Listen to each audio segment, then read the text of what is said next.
Hello friends, welcome back to our channel. Me favourite serial 'గుండె నిండా గుడిగంటల్లో' next జరగబోయేది ఇదే.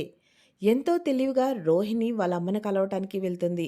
కానీ ఆ విషయాన్ని దాచిపెట్టి తను మనోజ్ కోసం పక్కూర్లో ఉన్న స్వామీజీని కలవటానికి వెళ్ళాను. తన నుంచి మంచిగా సిద్ధిప్రాప్తి అయిన ఒక మాలను తీసుకుని వచ్చానని చెప్పేసి నమ్మించాలని ట్రై చేస్తుంది. అయితే ఇంటికి రాగాల్నే మనోజ్ అడగంగాల్నే వెంటనే నీకు సర్ప్రైజ్ ఇద్దామని చెప్పేసి నీకోసమే స్వామి దగ్గర నుంచి ఈ మాల తీసుకొని వచ్చానని చెప్పేసి చెప్తుంది. కానీ మనోజ్‌కి ఏమాత్రం కూడా నమ్మాలని అనిపించదు. తను ఎంతో డౌట్‌ఫుల్‌గా తన్ని చూస్తూ ఉంటాడు. కానీ తను వెంటనే ఏంటి నేను చెప్పిన మాట నమ్మట్లేదు నువ్వు. ఎందుకలా అరుస్తున్నావు అనని చెప్పేసి అని అంటుంది. మనోజ్ ఉండేసి అసలు నువ్వు ఇవన్నీ నమ్మవు కదా! నేనే కలర్ షర్ట్స్ వేస్తుంటే నీకేమైనా పిచ్చా? ఎందుకు ఇలన్నీ చేస్తున్నావు అనని చెప్పిన దానివి నువ్వు ఈరోజు మళ్ళీ స్వామీజీ దగ్గరికెళ్ళేసి ఇది తీసుకొనొచ్చాను అనంటే నాకు నమ్మశక్యంగా లేదు అనని చెప్తాడు.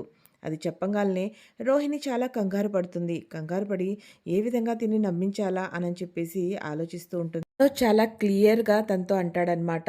"నువ్వేదైనా ఉంటే ఇలాంటిది నాకు చెప్పి చేయొచ్చు కదా! కానీ నువ్వు ప్రతిసారి ఏదో ఒకటి చెప్తున్నావు. నాకెందుకో నమ్మాలనిపించట్లేదు" అనని చెప్పంగాల్నే రోహిణికి వెంటనే కోపమొస్తుంది.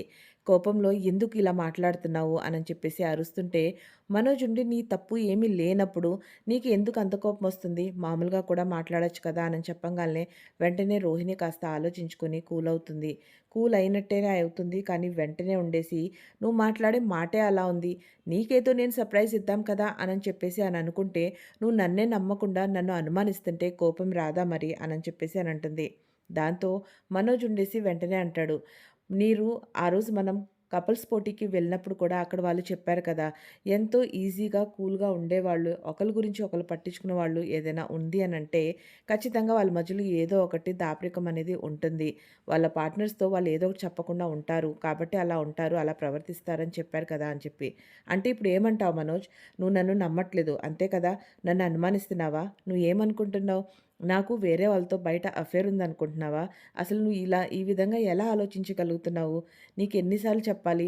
నాకంటూ ఒక ఫ్యామిలీ ఉంది అనంటే, నా అని చెప్పుకునే వాళ్ళు ఎవరైనా ఉన్నారు అంటే అది నువ్వేను అనని చెప్పినా కూడా నువ్వు నమ్మవా? అనని చెప్పేసి వెంటనే కళ్ళెంట నీళ్ళు పెట్టుకుంటుంది. ఇక వెంటనే ఇలా కాదు. నువ్వు నేను చెప్పిన మాట నమ్మట్లేదు కదా! సొంత భార్య చెప్తే నమ్మట్లేదు కాబట్టి, ఏ స్వామీజీ దగ్గరికైతే నేను వెళ్ళి నీకోసం ఇది తీసుకొచ్చానో తనకే కాల్ చేస్తాను. నువ్వే డైరెక్ట్‌గా తనతో మాట్లాడు అనని చెప్పి చాలా ఆవేశంగా డ్రామా షో చేస్తూ వెంటనే విద్యాకి కాల్ చేస్తుంది. ఇక కాల్ చేసియంగాల్నే విద్యాకేమో అవతల వైపు నుంచి ఏమీ అర్థం కాదు. ఇటు నుంచి రోహిణి మాత్రం స్వామీజీ నేను ఇందాక మీ దగ్గరికి పొద్దునొచ్చాను కదా! కరుంగలి మాల తీసుకున్నాను కదా! అదే రోహిణిని మాట్లాడుతున్నాను. కొంచెం నేను చెప్పింది మా హస్బెండ్ నమ్మట్లేదు. మీరు మాట్లాడండి. మీరు చెప్పండి అనని చెప్పేసి ఆవేశంగా మాట్లాడుతూ ఇదిగో మనోజ్ మాట్లాడు అనని చెప్పి ఫోన్ ఇలా చూపియంగాల్నే మనోజ్‌కి కోపమొచ్చి వెంటనే ఫోన్‌ని ఇదిలిచ్చేస్తాడు. దాంతో ఫోన్ కట్ అయిపోతుంది. "ఎందుకు మనోజ్ ఫోన్ కట్ చేస్తున్నావు? నేను చెప్తే నువ్వు అర్థం చేసుకోవట్లేదు కదా! నేను నా మాట నమ్మట్లేదు కాబట్టి ఖచ్చితంగా నువ్వు మాట్లాడాలి" అని చెప్పేసి మళ్ళీ తను కాల్ చేయబోతుంది. కాల్ చేస్తుంటే మనోజ్ ఉండేసి "అవసరం లేదని చెప్పాను కదా!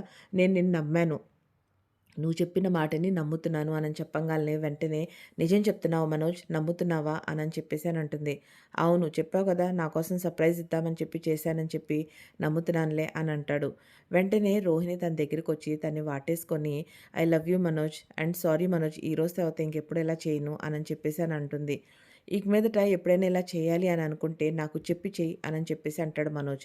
దానికి రోహిణి వెంటనే ఉండి "నీకేమైనా పిచ్చా? ముందే చెప్పి చేస్తే అది సర్ప్రైజ్ ఎందుకవుతుంది?" అని అనంగాల్నే "ఓహ్! అవును కదా!" అనని చెప్పేసి అని అంటాడు. కానీ అవతల వైపు విద్యాకి ఏంటా తిను ఫోన్ చేసి ఏమీ మాట్లాడకుండా ఇలా కట్ చేసేసింది అనని చెప్పేసి టెన్షన్ పడుతూ ఉంటుంది. ఇక ఇక్కడ తన్ని ఆ మాలని ధరించమని చెప్తుంది.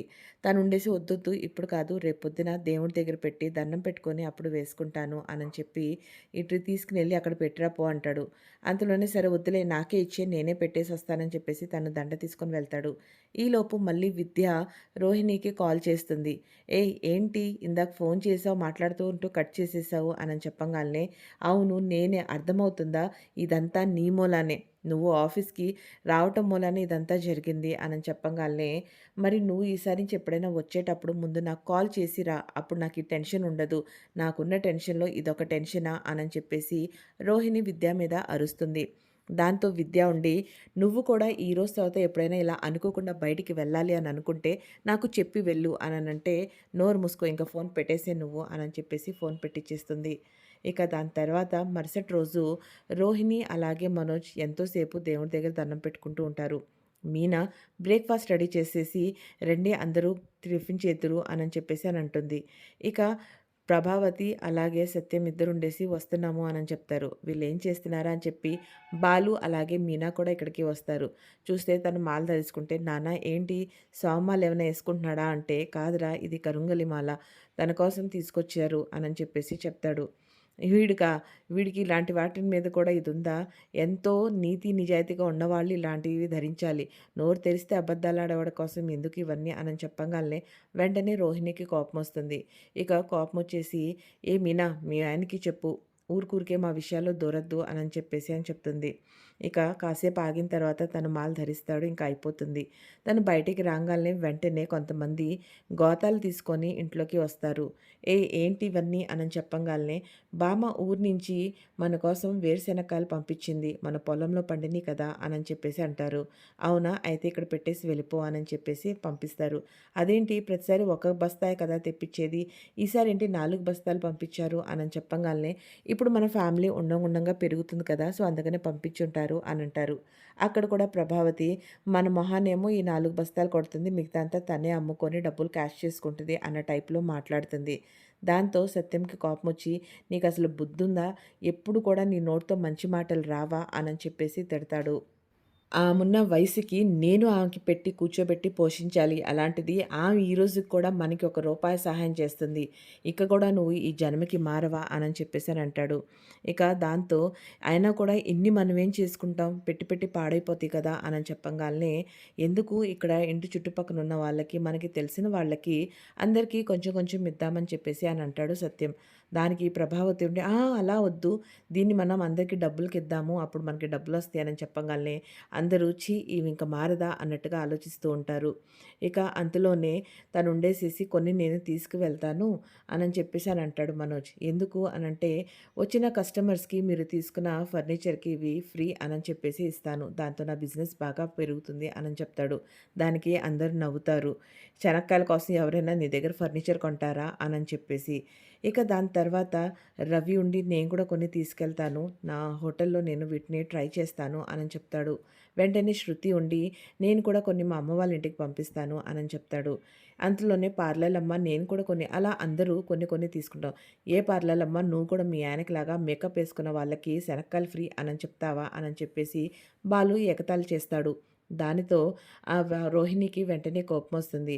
"మీనా ఎన్ని సార్లు చెప్పాలి మీ ఆయనకి వినడా?" అనని చెప్పంగాల్నే, "అబ్బా! మీరు ఊరుకోండి" అనని చెప్పేసి మీనా బాలుని ఆపుతుంది.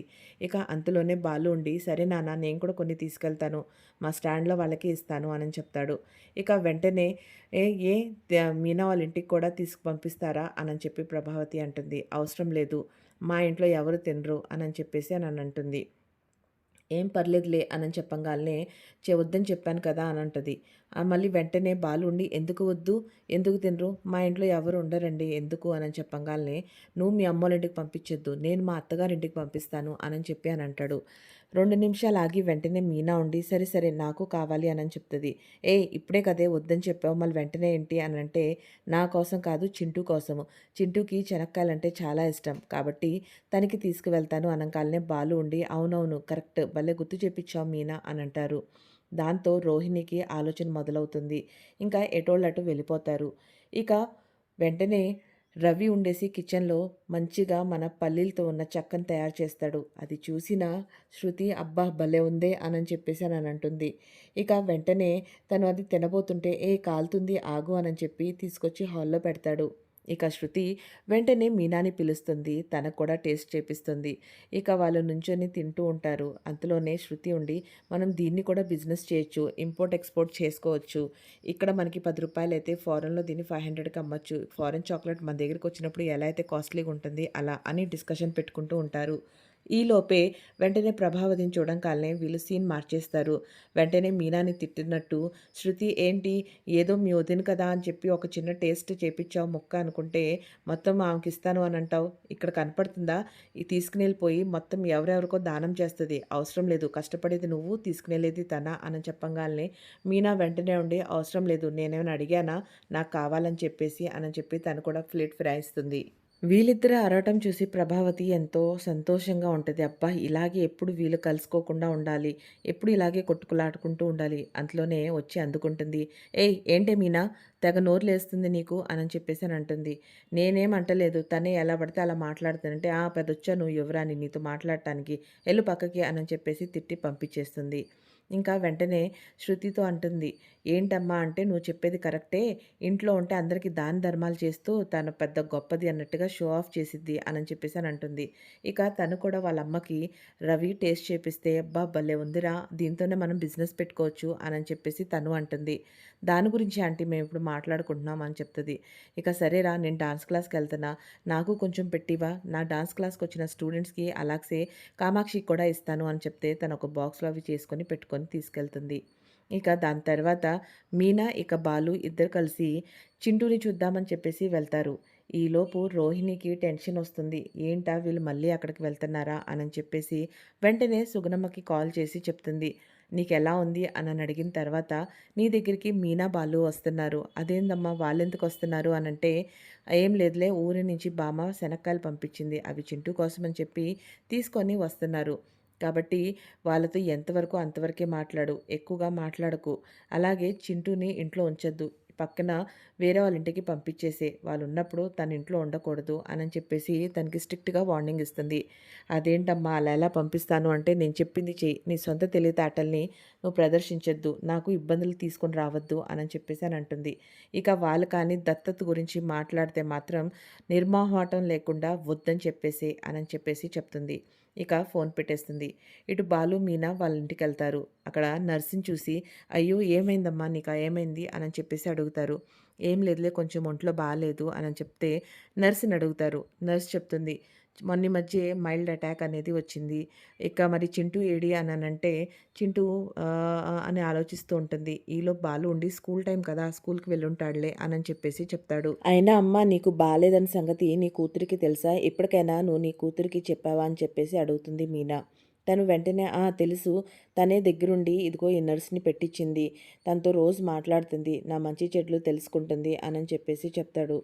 వెంటనే బాలు మళ్ళీ అడుగుతాడు, "అసలా చింటూ ఏడి" అని చెప్పంగాల్నే తను ఇంకా ఎంతో ఆలోచిస్తూ పక్కింటికి వెళ్ళాడు అని చెప్పేసి చెప్తారు. "ఎందుకమ్మా పక్కింటికి వెళ్లారు" అంటే, "నాకు ఒంట్లో బాగోలేదు కదా! కాబట్టి వాడు ఇంట్లో ఉంటే టయానికి తిండి తింటలేదు. టయానికి సరిగ్గా ఏది జరగట్లేదని చెప్పేసి వాళ్ళ ఇంటికి పంపించాను. దాన్ని అక్కడే తినేసి అక్కడి నుంచి అటు స్కూల్‌కి వెళ్తాడు" అని చెప్పేసి చెప్తుంది. ఈ మాటకి బాలుకి చాలా కోపమొస్తుంది. "ఏమ్మా ఎవరెవరో ఇంటికి పంపిస్తావు కానీ మా దగ్గరికి పంపించవా అతన్ని? అయినా కూడా నీకు బాగోకపోతే మాకొక ఫోన్ కాల్ చెయ్యి. మేమొస్తామని చెప్పేసి చెప్పాను కదా" అని అంటుంది మళ్ళీ మీనా. దాంతో ఆముండేసి, "ఎందుకులేమ్మా మిమ్మల్ని ఇబ్బంది పెట్టడం. ఏదో నార్మల్ కదా" అని చెప్పేసి అని అనుకుంటూ ఉంటుంది. ఈలోపు నర్స్‌కి సుగుణమ్మ చెప్పే మాటలు ఏమాత్రం కూడా ఆహ్, అసలు అర్థం కావు. అదేంటి తినేదో అబద్ధం చెప్తుందన్న టైప్‌లో అనుమానంగా చూస్తుంది. సరే నాకెందుకని చెప్పేసి, "సర్లే అమ్మ నాకు టైం అవుతుంది. నేను వెళ్తున్నా" అని చెప్పేసి అక్కడి నుంచి వెళ్ళిపోతుంది. ఇక బాలు ఏమాత్రం కూడా ఆగకుండా వెంటనే తను చింటూని దత్తత తీసుకోవాలి అని చెప్పేసి అనుకుంటున్న మాటని సుగుణమ్మకి చెప్దామని చెప్పేసి ట్రై చేస్తాడు. "అమ్మ నీకు నేను ఎన్నో రోజుల నుంచి ఒక మాట చెప్పాలి అని అనుకుంటున్నాను" అని చెప్పి వెంటనే మీనా కళ్ళే చూసి సైగ చేస్తాడు. తనకి మనం చింటూని దత్తత తీసుకునే విషయం చెప్పమంటాడు. మీనా వెంటనే అడుగుతుంది, "నువ్వు ఇంత ఇబ్బంది పడుతున్నావు. మీ అమ్మాయి అక్కడ ఉంటుంది. తనేమో బాధ్యత తీసుకోవట్లేదు. చింటూని మేము దత్తత తీసుకుంటాం" అని అనంగాల్నే సుగుణమ్మ షాక్ అవుతుంది. ఇప్పుడు సుగుణమ్మ ఏం డిసిజన్ తీసుకుంటుంది? సుగుణమ్మ మీనాకి ఏమని చెప్తుంది? చింటూని దత్తత ఇస్తుందా? చింటూ గురించి సుగుణమ్మ మీనాకి చెప్పిన మాట తెలుసుకొని రోహిణి రియాక్షన్ ఏ విధంగా ఉంటుంది? ఇవన్నీ తెలుసుకోవడానికి ఫ్రెండ్స్ ఖచ్చితంగా మా ఛానల్ని లైక్ చేయండి, షేర్ చేయండి, సబ్స్క్రైబ్ చేయండి. పక్కనున్న బెల్ ఐకాన్ని ప్రెస్ చేసి ఆల్ అని క్లిక్ చేయండి. దాంతో మీ ఫేవరెట్ సీరియల్ ఎక్కడ కూడా మిస్ అవ్వకుండా ముందే మీ దగ్గరికి నోటిఫికేషన్ రూపంలో వచ్చేస్తుంది. మీరందరూ సీరియల్ అయితే వాచ్ చేస్తున్నారు కానీ ఛానల్ని సబ్స్క్రైబ్ చేసుకోవట్లేదు. బెల్ ఐకాన్ ప్రెస్ చేసి ఆల్ అని క్లిక్ చేయట్లేదు. మేము ఇంత కష్టపడి మీకోసం వీడియోస్ క్రియేట్ చేస్తున్నాం. మీరు లైక్, షేర్, సబ్స్క్రైబ్ చేస్తే మాకు కూడా చాలా హ్యాపీగా ఉంటుంది. ఖచ్చితంగా ఛానల్‌ని లైక్ చేయండి, షేర్ చేయండి, సబ్స్క్రైబ్ చేసుకొని బెల్ ఐకాన్ ప్రెస్ చేసి ఆల్ అని క్లిక్ చేయండి. Thank you so much friends.